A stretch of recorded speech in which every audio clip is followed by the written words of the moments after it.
I think the first thing that has been a theme in my career, as short as it's been, is that I've really been fortunate to have been presented with numerous opportunities, really just golden opportunities that I've been able to recognize and take advantage of. And I would say to just have the door open to those opportunities, just to consider when things fall out of the sky in your lap that it really is important to take advantage of those things when they arise.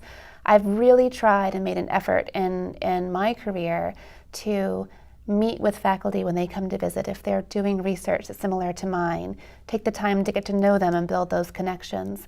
Similarly, when I go to conferences, I try not to just sit and listen to the sessions, but I also try to build networking relationships outside of those conferences and consistently meet with those people every year so I can develop mentorships or mentors not only within my institution but also outside of my institution who've actually been quite helpful to me in my career.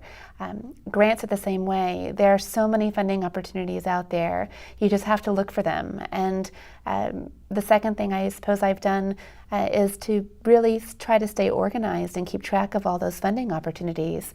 I think as a young investigator who's also female, it's always challenging to balance work and life at home. And I'm very fortunate that my section head, Dr. Poplack, believes that family comes first and foremost, which he always says to us religiously and really, I think, truly believes that family is the most important. I believe that too, but it's hard to manage everything and it's hard to do it all. So staying organized and practicing really good time management skills helps. Trying to keep wasting time to a minimum and really treasure the moments that you have with your family at home.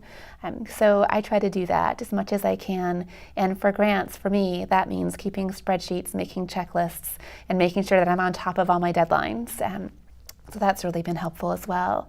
And the last thing I would say is to persevere, because ultimately in this funding climate, it is hard to get grant funding, but there are opportunities out there. And if you really dedicate the time to write a solid, good grant that's been reviewed by your peers, and you know that it's good and you have excellent hypotheses and specific aims, then you can turn that grant into numerous funding opportunities. That's really the advice that helped me the most early on in the clinical scientist training program. That grant took me a year to write and it paid off, but it took a while. It was rejected the first time around and I made it better. And then I turned that grant to several other private foundations and was able to obtain additional funding for that. But really, it was a lot of work, but it was well worth it in the end. And perseverance is certainly important in terms of just keep on trying, and if you're rejected, keep on trying, because eventually it will come through.